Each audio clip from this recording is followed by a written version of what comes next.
प्यारे बच्चों, कैसे हैं आप सब। स्वागत है आप सबका आपके अपने चैनल नवीन मैथ्स एकेडमी में। तो बच्चों, आज और एक वीडियो चैप्टर 2 की, जिसमें हम बहुत सारे अच्छे अच्छे क्वेश्चंस करेंगे। इसमें मैं आपको एक मेथड सिखाने आया हूं, जो मेथड है स्प्लिट द मिडिल टर्म। इस मेथड को हम यूज करते हैं चैप्टर 2 में भी और चैप्टर 4 में भी। तो प्लीज बड़े ध्यान से समझें, बहुत काम का मेथड है, बहुत ज्यादा क्वेश्चंस करने हैं आपको इस मेथड के, बहुत ज्यादा प्रैक्टिस करनी है, क्योंकि आपके इस मेथड पे से रिलेटेड दो चैप्टर्स है। चैप्टर 4 भी इसी मेथड पे है और चैप्टर 2 भी इसी मेथड से रिलेटेड है। तो चलिए बच्चों, शुरू करते हैं। लेकिन बच्चों, आपसे एक निवेदन है, प्लीज हमारे चैनल को सब्सक्राइब करें, वीडियोस को शेयर करें, लाइक करें और कमेंट करें। चलिए बच्चों, तो आज हम शुरू करते हैं। तो बच्चों, हमारा पहला क्वेश्चन है x square plus 7x plus 10। बच्चों, आपको मैंने बताया था कि जो क्वाड्रेटिक पॉलिनोमियल है उनकी स्टैंडर्ड फॉर्म क्या होती है, ax square plus bx plus c। तो बच्चों, मैंने बताया था कि एक्स स्क्वायर को कोफिशिएंट को हम a कहते हैं और कांस्टेंट को हम c कहते हैं। तो बच्चों, हमें क्या करना है, a और c को मल्टीप्लाई करना है। a और c को हमने मल्टीप्लाई किया बच्चों, तो x का कोफिशिएंट कितना है बच्चों, यहाँ पे 1 मल्टीप्लाई c कितना है हमारा बच्चों 10।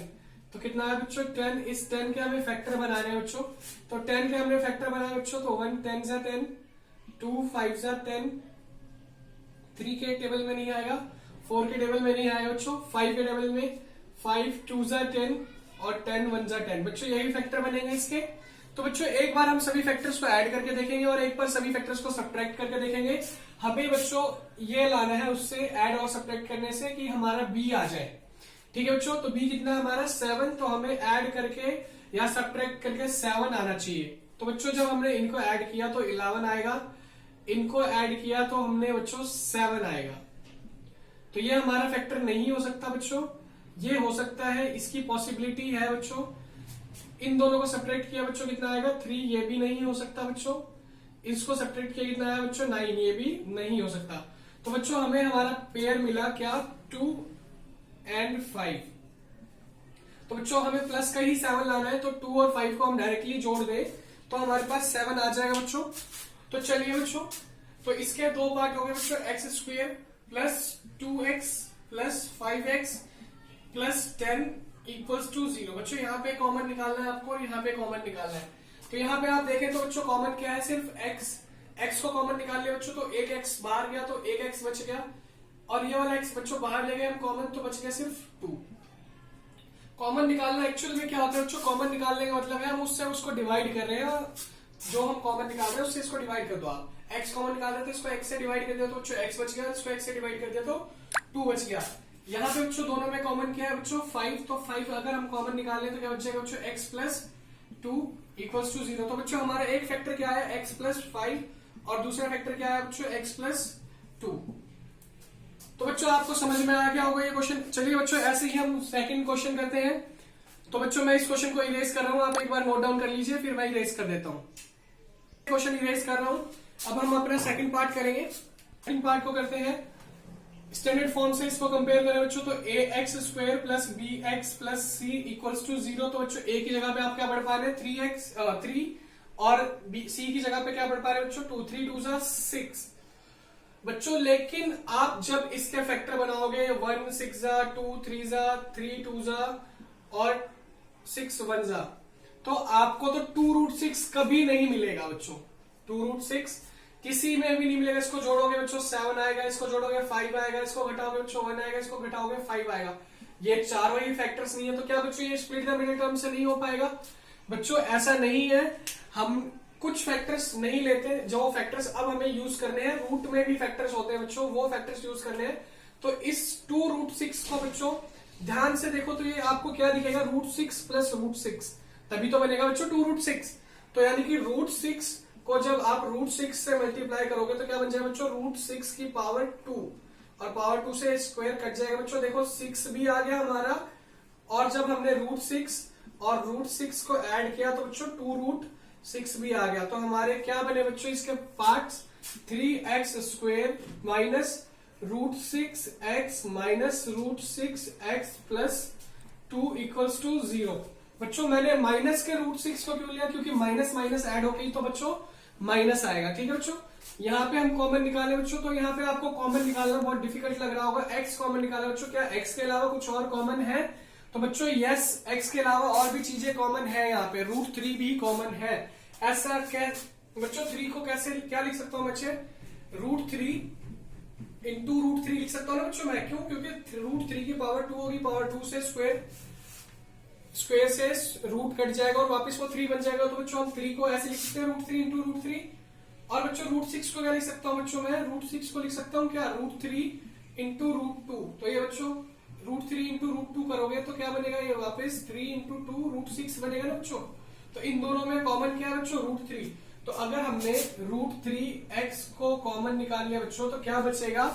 तो यहाँ पे बचेगा बच्चों √3x। और बच्चों यहां से हमने x को कॉमन निकाल लिया तो x तो गया। ठीक है बच्चों, और √3 को कॉमन निकाल लिया बच्चों तो क्या बचेगा? √3 माइनस √2। ठीक है बच्चों, समझ पा रहे होंगे आप? आशा करता हूं आपको समझ में आ रहा होगा। चलिए बच्चों एक बार और समझा देता हूं मैं। क्या लिखा मैंने? 3 को लिखा बच्चों √3 इंटू √3 और √6 को क्या लिखा बच्चों? √3 इंटू √2। दोनों में √3 कॉमन था बच्चों, √3 को कॉमन निकाल लिया। दोनों के पास x था, x को कॉमन निकाल लिया बच्चों। √3x बच गया बच्चों और √2 बच गया। चलो बच्चों यहाँ पे हम कॉमन निकाले। तो बच्चों ऐसे ही √6 को आपने देखा कि हम √6 को क्या लिख सकते हैं बच्चों? √3 इंटू √2। ऐसे ही बच्चों 2 को हम क्या लिख सकते हैं बच्चों? √2 इंटू √2। तो यहाँ पे कॉमन क्या आ जाएगा बच्चों? √2। अगर हम √2 को कॉमन निकाल ले बच्चों, और बच्चों हमें माइनस भी कॉमन निकालना पड़ेगा क्योंकि हमें इसे प्लस का बनाना है और इसे माइनस का। तो माइनस का √2 कॉमन निकाल ले बच्चों, क्या बच जाएगा? √3 बच जाएगा बच्चों, √3x। और यहां से बच्चों √2 को कॉमन निकाल लिया तो बच गया बच्चों √2 माइनस √2 इक्वल्स टू 0। तो बच्चों क्या आ गया हमारा? √3x minus √2। एक फैक्टर ये और दूसरा फैक्टर बच्चों ये जो 2 बार रिपीट हो रहा है, √3x माइनस √2। चलिए बच्चों यही हमारा आंसर है। अब चलिए बच्चों पार्ट 3 की तरफ बढ़ते हैं। एक बार पार्ट 3 भी समझे तो थोड़ा आपको और अच्छे से क्लियर होगा। चलिए बच्चों पार्ट 3 करते हैं। कर रहा हूं बच्चों, आप इसको एक बार नोट डाउन करिए।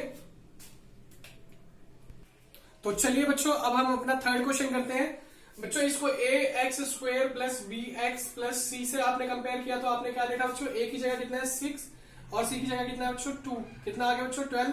फैक्टर्स बनाया आपने बच्चों तो क्या बनेंगे? 1 12 2 6 3 4 और बच्चों फिर ऐसे बच्चों क्या बनेगा आपका? 4 3 6 2 और 12 1 बच्चों यही सारे फैक्टर्स बनेंगे। एक बार आप ऐड करके देखें और एक बार सब्ट्रैक्ट करके। बच्चों यहाँ पे कुछ नहीं है, मतलब 1 है बच्चों, हमें 1 लाना है।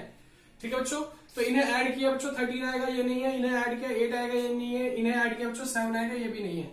इसे सब्ट्रैक्ट किया बच्चों 11 आएगा, ये भी नहीं है। इसे सब्ट्रैक्ट किया बच्चों 4 आएगा, ये भी नहीं है। इसको सब्ट्रैक्ट किया बच्चों 1 आएगा, यही है। यही हमारे पॉसिबल है बच्चों फैक्टर्स। तो चलिए बच्चों करते हैं 6x² माइनस का 1 बचाना बच्चों, तो बड़ी रकम को हमें माइनस का लेना पड़ेगा और छोटी रकम को प्लस का। तो minus 4x plus 3x minus 2 equals to 0। अब बच्चों यहां से हम कॉमन निकाले तो क्या कॉमन निकलेगा बच्चों? 2 और x, तो क्या बच गया बच्चों? 3x minus 2। और यहाँ पे बच्चों हमने क्या कॉमन निकाला? सिर्फ 1 कॉमन निकल पा रहे हैं तो बच्चों 3x माइनस 2 इक्वल्स टू 0। हमारा एक फैक्टर क्या बन गया बच्चों? 2x प्लस 1 और दूसरा फैक्टर क्या बन गया बच्चों? 3x minus 2 equals to 0। चलिए बच्चों यही हमारा आंसर है। चलिए बच्चों कुछ पार्ट्स मैं आपको देता हूं जो आपको होमवर्क में ट्राई करने हैं। कुछ क्वेश्चंस मैं आपको देना चाहता हूं जो आप होमवर्क में ट्राई करें। आपसे नहीं हुए तो प्लीज कमेंट सेक्शन में मेंशन करें और नेक्स्ट वीडियो में उनका सोल्यूशन आपको करा दिया जाएगा। तो प्लीज आप कमेंट सेक्शन में मेंशन करना ना भूलें। ठीक है बच्चों, तो मैं आपको वो पार्ट्स लिख देता हूं। चलिए बच्चों तो आपका होमवर्क मैंने बोर्ड पे लिख दिया है। प्लीज आप इन क्वेश्चंस को नोट डाउन कर लीजिए।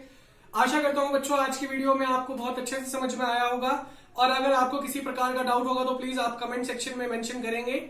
तो बच्चों ऐसी ही और वीडियोस देखने के लिए हमारे चैनल के साथ बने रहे। नवीन मैथ्स एकेडमी को सब्सक्राइब करना ना भूलें। प्लीज वीडियोस को बहुत अधिक से अधिक शेयर करें, फैला दें पूरी दुनिया में, पूरे शहर में, पूरे इंडिया में, पूरे भारत में। ठीक है बच्चों, आपसे मेरा निवेदन है कि प्लीज वीडियो को लाइक करें, कमेंट करें और चैनल को सब्सक्राइब करें। धन्यवाद।